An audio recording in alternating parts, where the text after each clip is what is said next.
Welcome back to Speak and Serve. I know that you have a message in you that could be spread to other people. The question is, what are you waiting for? Today, I have got Aaron Day with us, and he talks about authentically speaking in public. And he's going to help you in today's conversation share that message that you've been itching to get out, but you've been waiting for the right moment to do. Aaron Day, welcome to the show. Thank you very much for having me, Chris. It's a pleasure.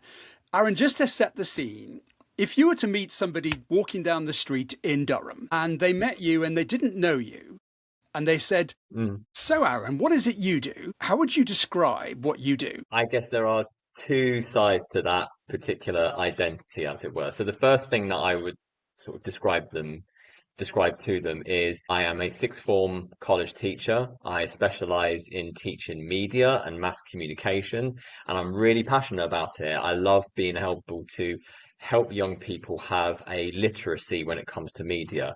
And I think especially in this day where there is so much misinformation and fake news, and there's lots of manipulation within the media, I think providing young people with a platform to be able to read between those lines is hugely beneficial to their lives in this saturated world we live in. But the second side of my professional identity, if you were, is that I love to help people overcome their fears and anxieties with public speaking. So many people are terrified, petrified of putting themselves in front of a large group of people, whether it's a boardroom, a meeting room, or whether it's at a conference or a big event. And I want to help them to overcome those particular barriers. So the other side of what I do is that I'm a public speaking coach and have been for the last 2 years. Well, people are now sat there going, well, yeah, come on then, lad, tell us about that. To set the scene, I gather May was quite an important month for you. Tell us about what happened in May. I'm a part of an organization called Toastmasters International. You may have heard of it. It's a huge global non-profit organization that helps people to find a safe space with like-minded people to improve their leadership, their communication skills, but significantly, the way in which they speak publicly or deliver speeches, talks, workshops, presentations. And each year, Toastmasters, particularly in the UK and Ireland, they have a big conference and they have what's called an international speech contest where speakers from all over the UK come together, and they've gone through all of these different stages by which to, how can I put this, show their caliber as a public speaker. So this was the national finals that took place in the west of Ireland, in Tralee. And I competed alongside 8 other speakers and I won. So you are currently speaking to thank you. You are currently speaking to the UK and Ireland Toastmasters International Public Speaking Champion. To be fair, I think well, obviously, I'm going to say congratulations. I know how it feels to go through those rounds. And you undersold yourself a little bit because you said you were speaking amongst 8 other people. There's a few more rounds to that, isn't there, before you actually get to the international? Roughly how many rounds did you have to get to actually get to the international final in Ireland in front of all those people? Yeah, so there's 3 rounds that you go through. So the first is what's called your club contest. So that is you competing against other members, other speakers within your specific club. From that point, you then move into area. An area can be, for example, the northeast of England, Yorkshire, or it can be sort of the northwest England, parts of Scotland, for example. So you're going up against other members from other clubs in that same area. Then, if you succeed there, you then move into what's known as the division contest. And division is where you're taking on speakers from an entire sort of larger region. So that could be the north of England or the Midlands or sort of big swathes of Scotland, for example. So you're constantly being sort of tested on both your skill set, your content, and the delivery of your speech. And you're always having to refine it because the caliber of the contestants just continues on an upwards trajectory at each round you go through. Well, if I was a betting man, or if I put your form through AI, you seem to have previous experience at being the international competition. I've seen you've been finalist, you've placed third, second in different elements. How did it actually feel to be the winner past the post, Aaron, on that day? I got to a point, Chris, where I stopped thinking about the judging criteria. And I stopped thinking about that because ultimately public speaking is so subjective. You have no idea how judges are going to feel, what they're going to be looking for, what for them is a priority. All you can best do is build a speech that feels very true to yourself, that feels authentic. It doesn't have to come from a deeply personal place, but it has to be something that you feel is important to you. And you build something that has sort of great intention behind it. And then all you can then do is practice with the mindset of thinking about your audience's perspective on those things. And that's all I did as I continued to refine the speech round after round, week by week, I was just constantly thinking about, right, what is going to maintain that balance between being true to myself, true to my authentic self, but I know is going to work for that particular audience and it's going to connect with things that are familiar or recognizable to them. So you have no idea, how things are going to go. So when your name gets called out, alongside first place, yes, it's highly validating, but it the beauty of it is what comes afterwards, after the trophy. It's people coming up to you and going, I really connected with your story. I really connected with the message behind it. And they ask about the characters. They ask about the outcome of the stories, the call to action behind it, where the success is, rather than the trophy, which is easy for me to say because I won, but whether I come second, third, or last, it's those conversations that you have afterwards with people that feel brilliant. Well, you're remarkably humble, Aaron. And I think one of the things you've just said there is that the testimony to a good speech is when people come up to you afterwards and begin to tell their story, because you've now given the permission to connect with the subject matter that you've talking about, and then thought, actually, this is so compelling.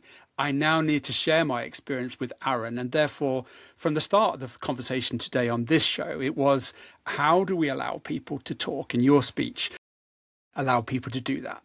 Your speech was very personal to you. Can you explain why? Yeah, sure. So my speech was called The Cushion, and The Cushion explores when my mum, Brenda, received her initial diagnosis for breast cancer back in the summer of 2024. And the speech, rather than sort of exploring the tragedy around that and exploring the sadness around that, it tries to explore the humor that my mum maintained during that initial diagnosis all the way through to her surgery where they removed the cancerous tissue in her breast. But mainly the twist, as it were, the reason why it's called The Cushion is because it explores the community that, without even really knowing my mum, how it suddenly enveloped around her this sudden sense of you are not alone. And I explore that through a range of different analogies. And the main thing that I use is talking about how that initial diagnosis is like going into a deep, dark woods, and you have no idea how deep or how dark those woods go, or if you'll ever even make it out the other side. And I wanted to use that particular analogy because it does for so many people. When I did my research, for so many people, that initial diagnosis feels like purgatory. It feels like such an unknown. And the importance of community, bringing themselves around these people that are on this new journey, as it were, with cancer, it's so important to give them that supportive hand. And yeah, and the cushion was a gift that was provided to Brenda after she had had a breast surgery, and it had been hand sewn by previous breast cancer survivors who never met my mum. And that's why I call it The Cushion. It's definitely the most personal story that I've ever told on stage. But what I love about it is that it's not my story, it's her story. And for her to give me that permission to take her story and deliver it in a way that's going to then connect it to other people is beautiful, and it's a very humbling experience. And just for anybody listening, can you just tell us how Brenda is now in terms of her continuation of that survival from her surgery and afterwards? Yeah, so she's pretty much out of those woods now. So she's had her chemo treatment and she had her radiotherapy, and now she's on this drug that she uses, a trial drug that she uses once a day. That essentially it's almost like an insurance policy. It's a way of trying to secure remission when we get to that sort of 5 year point. So she still has some complications with her immune system. So, for example, more recently, she's been struggling with shingles, which is, I don't know if you've ever had that, Chris. It's absolutely nasty. It's horrible. And that's because of the her compromised immunity at the moment. But no, she's, in terms of the cancer, as it were, she's very much coming out the other side of those woods. How much was the weight of responsibility of telling her story and her Mm. trials and tribulations against her breast cancer diagnosis part of your own desire to do well on stage that day? Yeah, I love that question actually, Chris, because it's not something that I get an opportunity to talk about, and that is, I think when you're delivering a speech like that, which is deeply personal and has a lot of emotional connection to it, you have to remind yourself that you are a vessel. I am a vessel, and all I'm trying to do is use as much of my skill set and as much of my understanding of how things can translate, that in between, in terms between you and an audience, and how you can use that space to really engage people. All I can do is use that skill set as much as I can to tell her story and to bring her character to life on stage, particularly her humor. Her humor was astonishing, and that was very inspirational, and that's why I wanted to inspire and persuade others to, when things get dark, how important it is to maintain that sense of humor.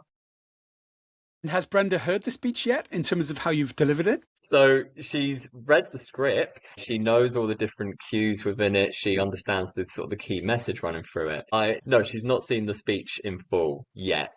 But once the World Championships are over with in August, and I'm sure we'll probably talk about that more later on, she'll get a chance to watch the video recording from the conference, and she'll be able to watch it then. And maybe what I'll do is I'll just put it on camera myself in my own bedroom, and so she can see sort of a reenacting of it. Well, we will absolutely get to the World Championship, which is part of your next adventure. But I couldn't help but notice on your website that you've had a few unmitigated disasters as well of speaking, particularly in front of 250 children. And they, for me, are one of the most tricky audiences. So for those that are listening and watching thinking, well, it's all right for him, he's this Toastmaster, he's got this previous form.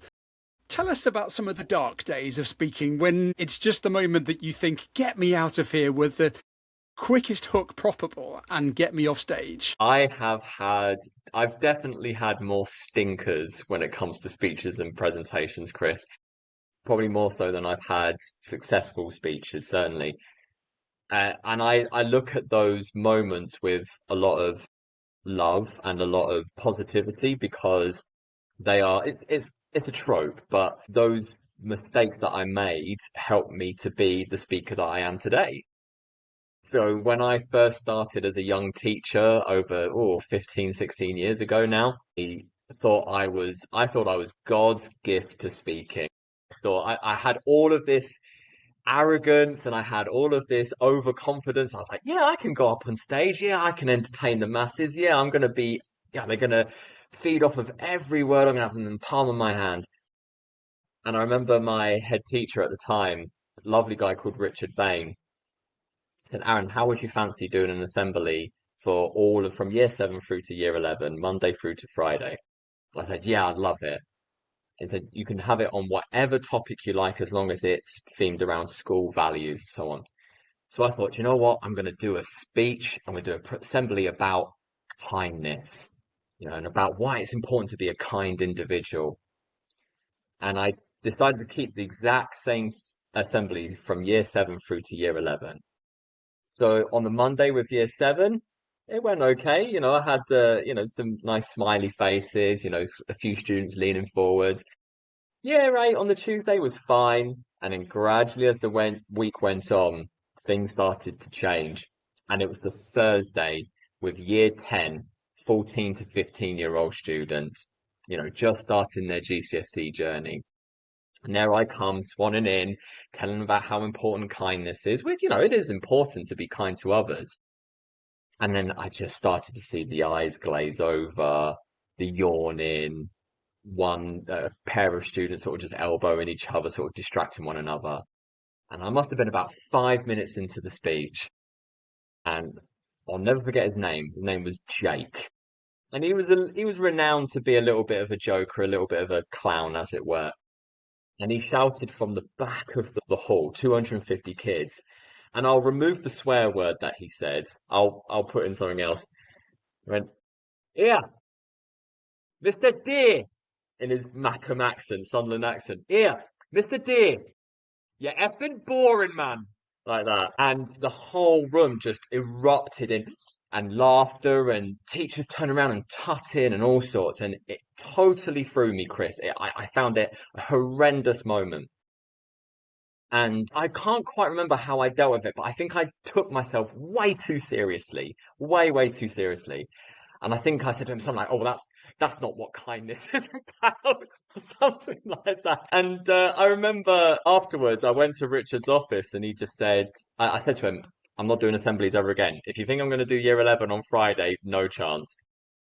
And I remember him saying, "Aaron, the reason why you had that reaction from Jake, yes, he shouldn't have done that. That was very unkind. He shouldn't have said that.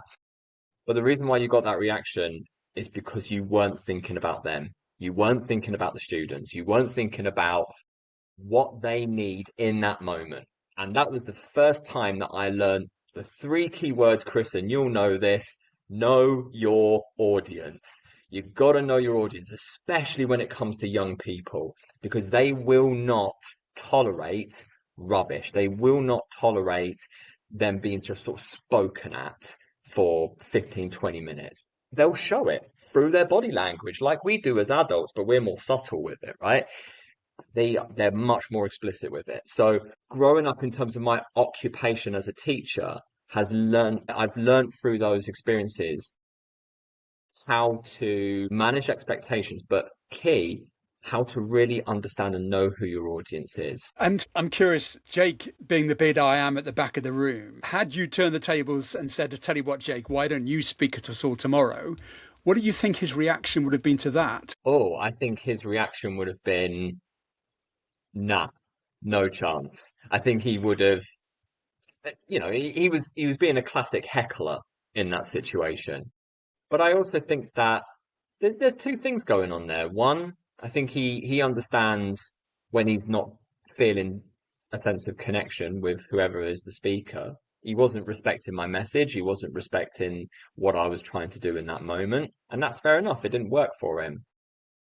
But the other reason why he said nah is because, or he would have said that, is because I think so many young people really struggle with trying to find their voice. And when you are up on stage and you have that spotlight on you, it can be very intimidating. And I think for many people, going from young to old, they find that idea of the spotlight on them terrifying.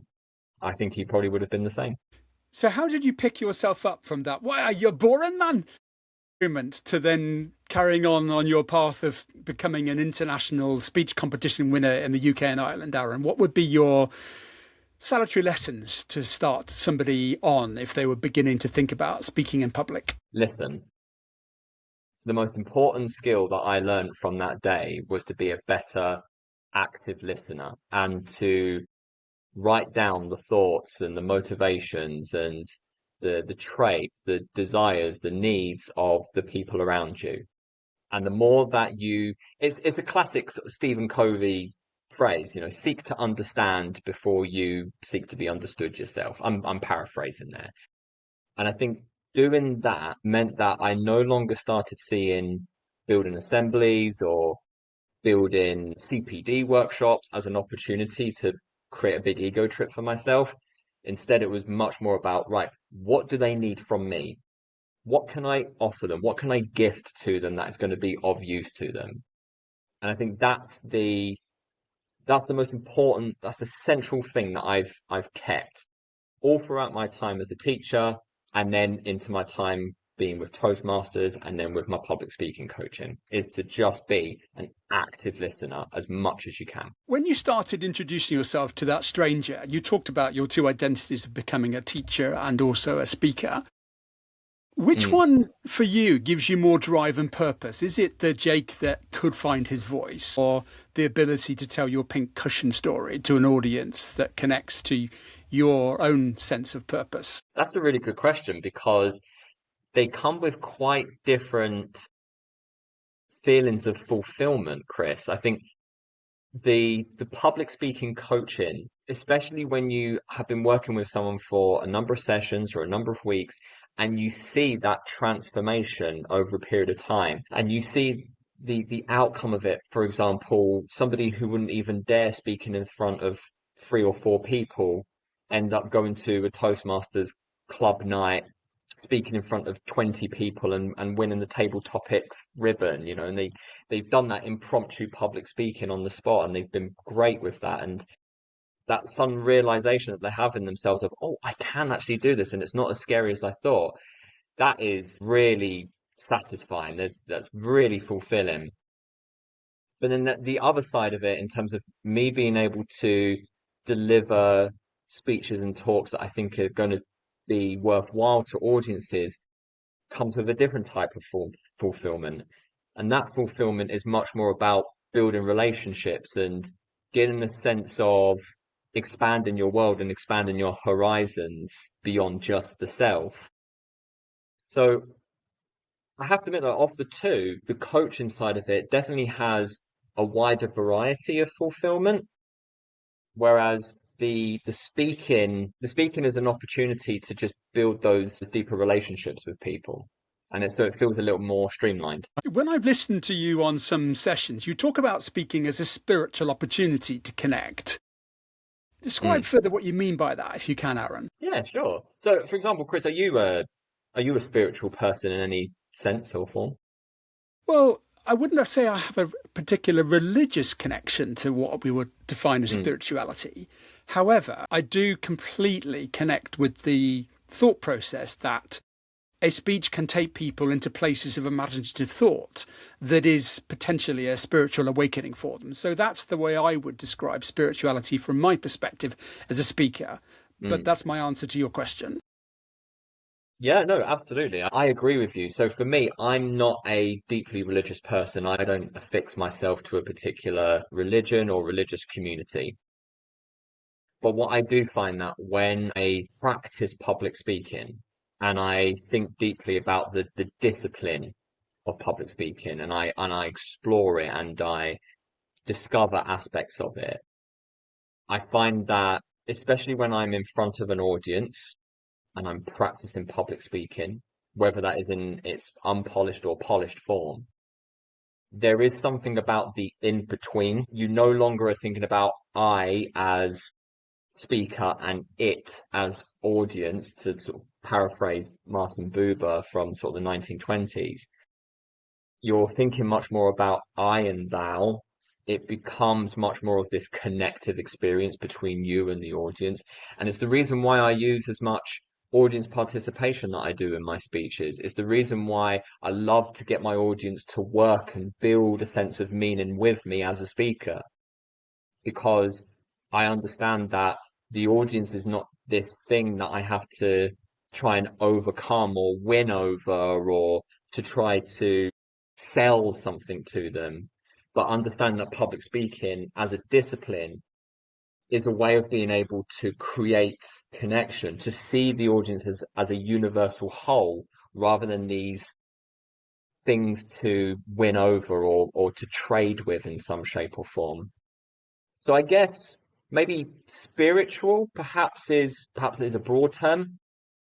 I think when you really practice public speaking, it can become very soulful. Well, for me, I really enjoy delivering something that connects with the hearts and minds. And I say that in the way Mm, that takes the spotlight off me and hopefully shines the spotlight on the audience. I'm curious now, Aaron, you've obviously had the adulation, the congratulation. People like me have reached out to say, fantastic, please share your message. How do you center yourself and ground yourself now to contain the ego to say, but I've now got to do this all again and actually rise to another level of performance to go on the international stage potentially and compete to get into the Vancouver international competition? What does that discipline look like for you, Aaron, now? Yeah, so first of all, it's about thinking to yourself, okay, what got me here in the first place as UK and Ireland champion is absolutely not about trying to tick a box. It's about being true to self, but really knowing your audience. One of the things that I'll be doing over these next couple of months, if I get selected for the World Championships in Vancouver, is I'll just be focusing on refinement.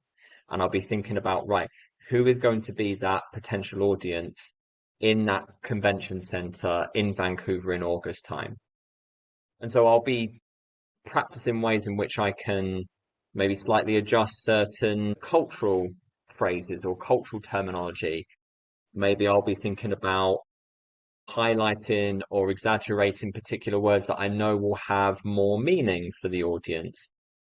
So it's rather than it being a whole redrafting, it'll be very much about a redefining. So just a slight sort of adjusting of things.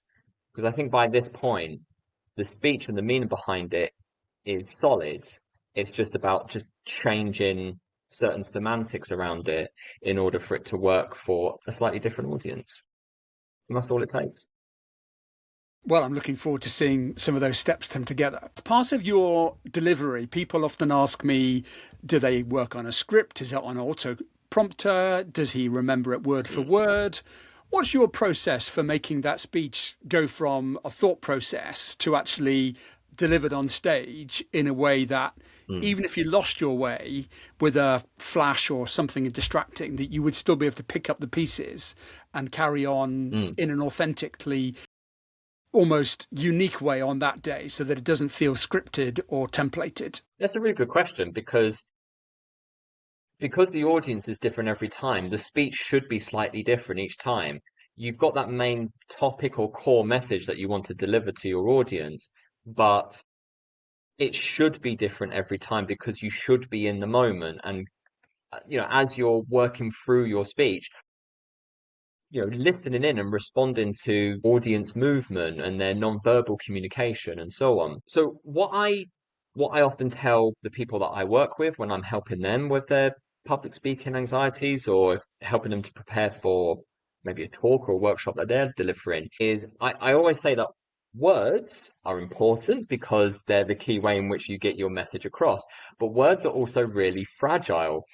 Words are easily forgotten, words can change, and words can mold into different meanings depending on how you say them. So words are fragile, delicate things. So when you start to forget words, the more solid thing, the more robust thing that you can rely on is intentions. And if you've always got that intention the core intention should always be to serve your audience. If you have that core intention right from the beginning, my job right now is to serve my audience, to get them from point A to point B that is going to work for them as an audience. And if you always keep that in mind, if the words start to go blank, you can say, okay, what was my intention in this moment? Okay, so my intention was to serve them. Or maybe it was to energize them, in which case you're thinking about, right, let's get the energy up in the room in this moment. Or maybe your intention was to be human, in which case you think about, how can I show an element of vulnerability here to bring my audience closer and more intimate with me? Or maybe you come to the end of your speech and you're like, right, this is the point where I need to catalyze my audience. Start thinking about, right, now that my speech is done, let's move on to what you're going to do after we've spent this time together. So that's what I always say to all of my clients, colleagues. Words are fragile, intentions are solid. Focus on intentions. 100% agree with you on that. There will be people who are still watching and listening. Thank you very much for still bearing with us, by the way, who are still sat on their hands going, oh yeah, but I can't. And it's supposed to be one of the biggest anxieties or fears that exist in the world. And often they say, well, I've got nothing to talk about. I'm just me. Where do you find your inspiration for your stories from, Aaron, to help that person just stand up and start talking about something that could be considered inane or Jake boring? What do you think is something that you could encourage people to start with? I think the most important thing to do is just to start writing down your stories, start telling your stories. There is this terrible idea, this mainstream idea that unless your story has some sort of extravagant, hyper transformative arc to it, whereby, you by the end of the story, you're this completely different person. Like, not every story has to be Die Hard. Not every story has to, be some mass transformation. Sometimes those mundane stories are often the most relatable stories. Am I right, Chris? 100% agree. Yes. Yeah, yeah. And I think that don't ever think that your stories are mundane. Think about your stories as being relatable to others. It's the reason why when you go home after work, your better half says to you, how was your day? And you spend that time just sort of understanding and picking apart sort of the narrative of that particular day. And it doesn't matter whether it was quote unquote mundane. The thing is that you're going to be able to build relatability through it. So what I always say to people is don't fret if you haven't got, some story that you would expect to see on a soap opera. Just start collecting your story and you'll find an audience for it. Because often the simple stories are the ones that are most connectable because everybody has simple facts of life and not everybody is the Bruce Willis Die Hard. Not everybody goes through the windscreen of the car or jumps off a cliff and finds the tree branch halfway down that they grab onto and then lurch themselves up. It's unique moments that aren't Exactly. connectable. Hmm.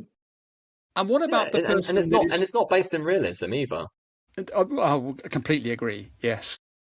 What about the person that is wanting to do that, but then there are people that are knocking them down and saying, "Who do you think you are? You can't even do that, and you've got absolutely no right to even think about going to Toastmasters or taking a school assembly or going on a podcast or something to talk about their big idea." How do you encourage them to lean into that vulnerability? Well, the chances are is often the voice that is saying that is often not an external voice. It's often an internal one that's saying that.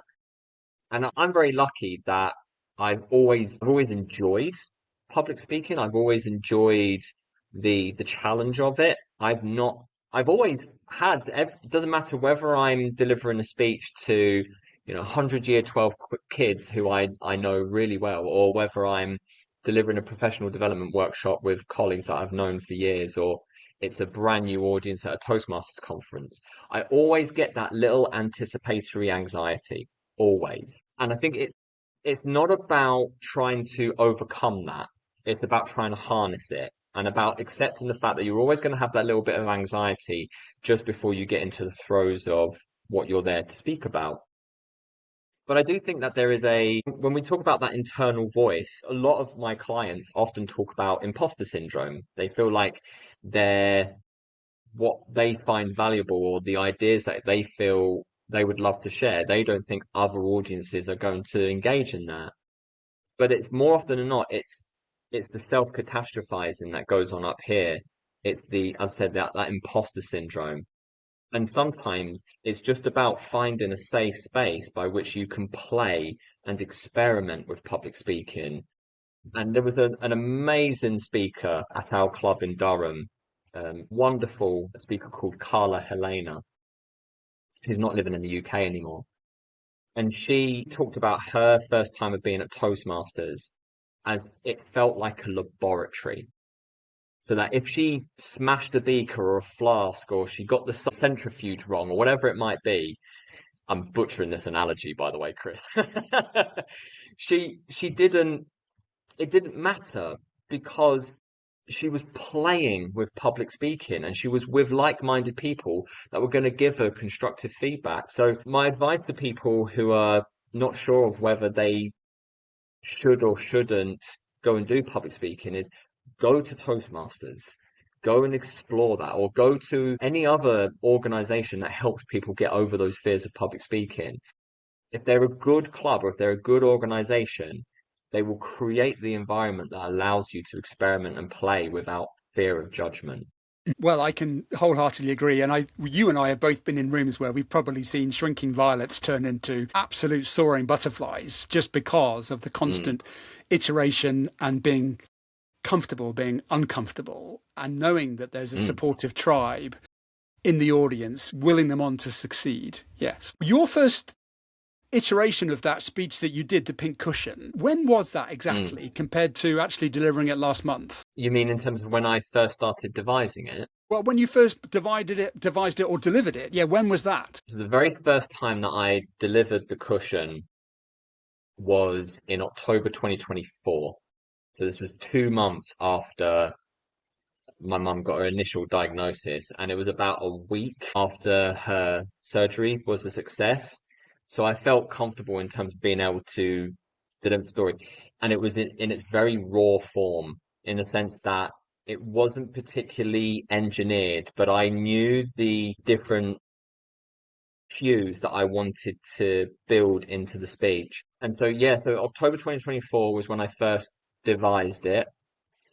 But it wasn't until November 2025 when I then came back to it and I was able to come to it with my head on rather than my heart, in the sense that I was able to come at it and understand more about, right, what do the audience need from this in terms of structure? What are they going to need from this in terms of non-verbal cues? What ways do I start to engineer this in a way that is going to work for them and be more concise? So yeah, so over the space of, yeah, so essentially from the first time I delivered it in its very raw form to when I then delivered it in its more refined form for contest purposes was about a year.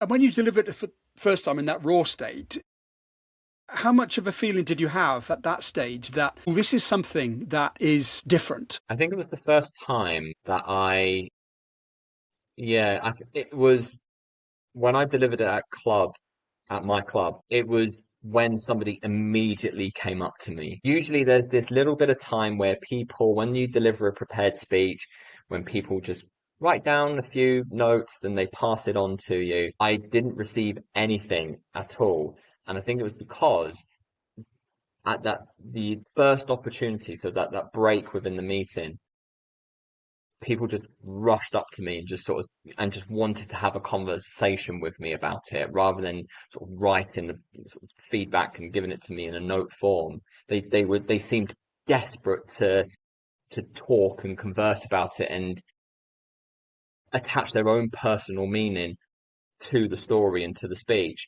And that's when I knew that I was like, wow, this is something that's really powerful and something that I need to build on further, because I think it has the potential to work and to connect with a lot of people in a very complex way. And that 7 minute content duration, what were the guiding principles for you in terms of why you wanted to make it better? Was it the connection to the audience in terms of the message that unified people with? Was it your own desire to succeed, or was it even the honour of your mum's struggle to be able to get better? I wanted to ensure, for me, it was definitely the first one. I was like, right, if audiences are really connecting with this, if audiences are finding real value out of this, then I need to keep adding the value to it as much as I can, but also respect the fact that audiences will come with their own different variations of that same story. So you don't want to lose the sense of character within the story. You know, I don't want to lose my mum Brenda in the story. You know, that she is integral to the transformation that she goes through over that time. But she's also integral to connecting to the transformation that many of the audience members will have gone through too, either directly or indirectly. But yeah, the third point that you made in terms of honoring my mum, I think I was very concerned of making sure that I don't turn her into a caricature. I was very concerned about not turning her into some sort of parody, and to make sure that if I'm representing her on stage, that it feels realistic to her character and feels authentic. Because I think if I exaggerated her or overly exaggerated her and the humor that she exhibited during that time, I think that would have been a disconnect for the audience. I think they probably would have found it as distasteful as well. For me, Aaron, listening and talking to you, there's a theme here that is so consistent, which is the ability to have intention, the ability to think about the audience. And most importantly, what I've picked up for anybody listening and watching is Aaron Day is at the last end of the queue here in terms of what's important. And it's only as a result of serving all the people ahead of him in the queue that Aaron Day sits down and feels as though he's been successful. Yeah, very much so. I'm looking forward to seeing how the journey unfolds for you, and that level of intention, discipline, and ideation going from October 2024 to what could be August 2026. Anybody sat here going, well, public speaking is easy. Well, that's like somebody preparing for the Olympic gold medal. You know, it's taken 2 years to go from perhaps regional heats to performing in Paris or wherever those competitions could be. Good luck. In that intentionality and audience serving state, who's given you the inspiration to work harder or work differently on the way that you deliver your speaking? Oh, that's a really good question. I think, okay, so you mean in terms of who are the people that have inspired me to continue pursuing it and continue practicing public speaking? It could be that, but I'm thinking more of how do you go deep on the laboratory science of performing a speech, delivering a speech? Who has given you information, tips, education on what a good speech starts and finishes and has as part of its components? There's three people. So the first is my wife, Ashley. She she is always the guinea pig. She is You always always the have to make one sure who that the she's wife and the partner is always given the big up.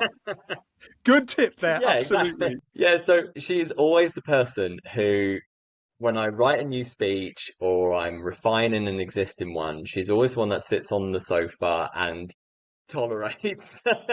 Because she will have heard, for example, the cushion, she will have heard that dozens of times, dozens of times.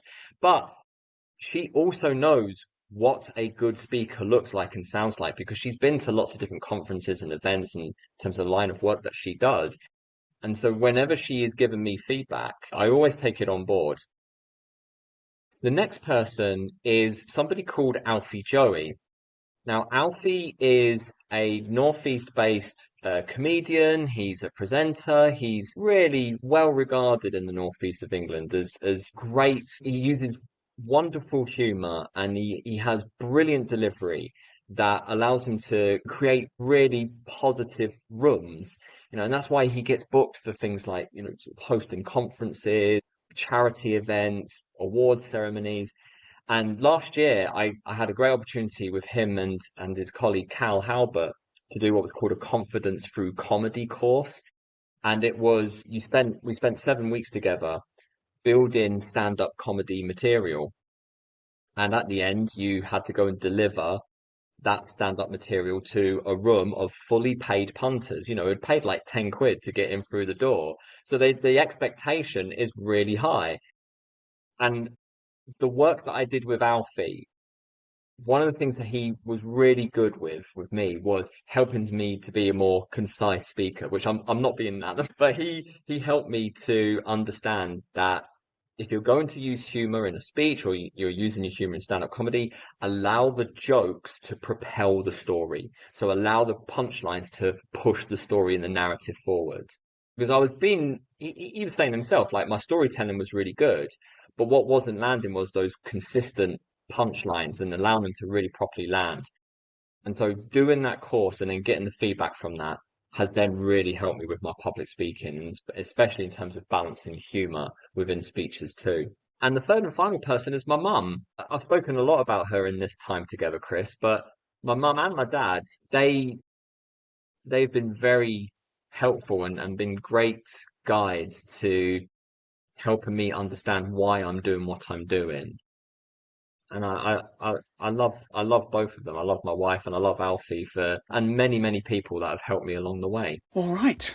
Well, tribute to your wife, your mum, your dad, and Alfie Joey.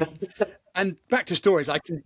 Your great story about Jake there. It's a moment in time that I can remember. And I had a picture of this sort of kid at the back of the room chucking this insult at you, and you built the narrative there really, really well in terms of putting me in the moment of being another 16-year-old throwing spears at their metaphorical spears at the teacher on stage with this proper good put down that to put you in your place, lad. Yes.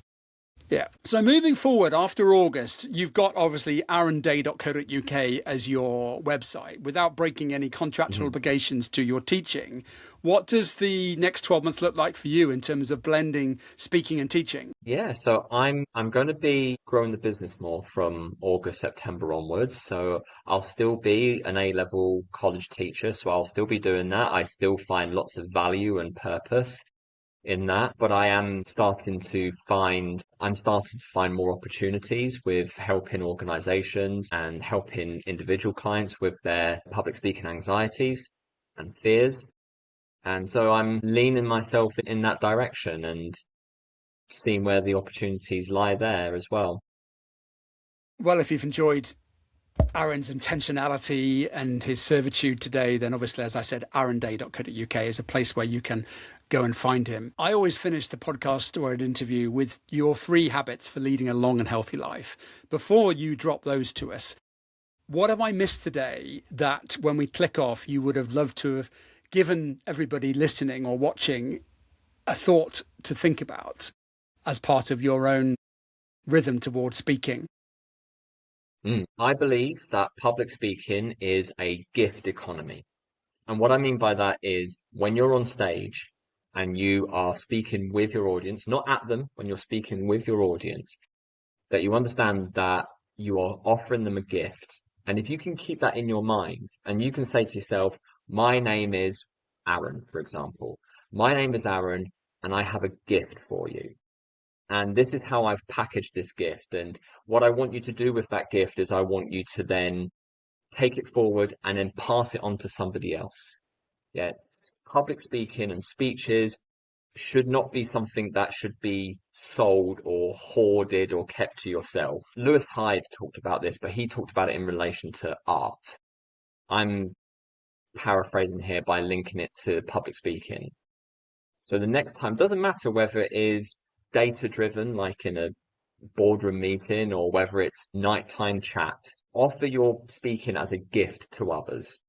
And in return, chances are they'll give a gift back. I do really like that. And equally, it makes me very keen to stress the fact that speaking is a gift, and therefore if you think that you can wing it or just make it up on the hoof and just stand up there and talk just because you are the chief or the person that is the big I am, I would suggest that you've lost what you talk about, which is intention and servitude towards audience. Yeah, definitely. Yeah, the moment that you look at speaking, and I did this previously, the moment that you look at speaking as an ego trip, you have immediately lost, because you're too busy thinking about you and the spotlight on you, and you're not thinking enough about them. Well, there is a very good TEDx speaker who talks exactly about the spotlight and the lighthouse. And are you a lighthouse guide?